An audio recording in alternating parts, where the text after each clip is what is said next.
Type 1. The Ranch Cowboy. The ranch cowboy was the most essential worker in the entire structure of the American West.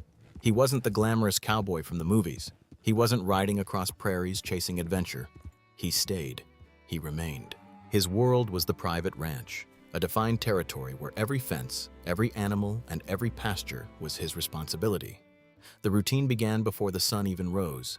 There was cattle to monitor, sick animals to identify, broken fences to repair, and feed to distribute. The physical work was constant and repetitive, but every detail mattered. One missing animal meant financial loss. An open fence meant chaos. The ranch cowboy understood this deeply. He knew the land like the palm of his hand. He knew where the cattle preferred to rest, where the ground stayed too wet, and where predators were most likely to appear. There was no room for carelessness. He was a man of routine, endurance, and quiet commitment. Without him, the ranch stopped. Without him, the rural economy of the 19th century collapsed. The ranch cowboy didn't need glory. He needed the work to get done. And he got it done. Type 2. The Trail Drive Cowboy. The Trail Drive Cowboy lived on the move. His mission was to guide massive herds of cattle, sometimes 3,000 or 4,000 head, across hundreds, even thousands of miles, through open prairies, powerful rivers, and unpredictable territory. Major cattle routes like the famous Chisholm Trail connected Texas to northern markets and the rail stations of Kansas. These were brutal journeys, lasting entire months under scorching heat, sudden storms, and the constant risk of stampedes. A stampede was one of the most dangerous moments of the entire drive. Thousands of animals moving in blind panic could destroy everything in their path, including the cowboys themselves. Sleeping under the open sky was the norm. The food was simple, the pay was modest. But there was logic to this life. Every herd delivered represented months of honest work, and the economic survival of ranchers, merchants, and entire towns. The Trail Drive Cowboy didn't choose comfort, he chose the road that had to be taken. And at the end of every journey, there was the satisfaction of arrival, of bringing the entire herd safely to its destination. That was enough. Type 3. The Vaquero. Before the American cowboy existed, there was the vaquero. Of Mexican and Spanish origin, the vaquero was the true pioneer of cattle handling in the Americas. Centuries before the Old West entered popular imagination, he was already developing and refining the techniques that would shape an entire culture. The lasso. Open range riding, herd control across rough terrain, the selection and training of working horses. All of it was born with the vaquero on the vast colonial ranches of Mexico and in the regions that today are Texas, New Mexico, and California. As the United States expanded westward, this knowledge moved north. American cowboys learned directly from the vaqueros, adopting their tools, their techniques, and even their vocabulary. Words like lasso, rodeo, bronco, ranch, and corral are direct legacies of the Spanish language and vaquero culture. The vaquero worked with precision and remarkable skill.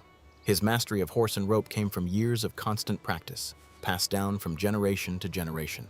He rarely appears in classic Western films, but without him, the American cowboy simply would not exist. The vaquero is not just an influence, he is the origin. Type 4. The Range Cowboy. The range cowboy lived in a world without fences. During the open range era, the lands of the American West were vast, open, and nearly limitless. Cattle grazed freely across enormous natural expanses, with no fixed property divisions. And it was the range cowboy who oversaw it all. His work demanded constant mobility. He spent entire days on horseback, covering miles of rough terrain, tracking the movement of the herd, spotting animals that wandered too far, and watching for potential threats. It was a lonely and demanding life. There was no ranch structure supporting him, no fences marking the boundaries. There was only the land, the horse, and the herd. The range cowboy had to know the territory intimately. He knew where the grass was richest, where water could still be found in the dry seasons, and where danger tended to hide. By the end of the 19th century, everything changed. Barbed wire began dividing the land. The open range was fenced, privatized, and fragmented, and with it an entire way of life disappeared. The range cowboy existed in a brief moment in history, when the land still seemed endless. That moment never returned.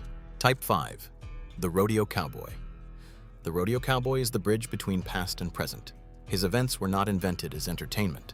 They were born from real work, from the practical skills cowboys and vaqueros needed to survive and work with cattle. Riding an untamed bull, roping a calf in seconds, controlling a wild horse. All of it was once part of the daily routine of those who worked the range. By the late 19th century, cowboys began gathering to test these skills against one another. The first rodeos emerged. Informal competitions that quickly grew into organized events. Today, rodeo is a fully professional sport. There are national circuits, rankings, corporate sponsors, and an audience that stretches far beyond the American West. A top rodeo cowboy is an elite athlete, trained, strategic, and physically prepared. But the body pays a heavy price. Violent falls, broken bones, concussions, and muscle injuries are part of the career. Every event is a negotiation with risk. And still, the rodeo cowboy climbs back on, because in every ride, in every perfectly thrown rope, there is the echo of something much older. A tradition that began on the open range and hasn't ended yet.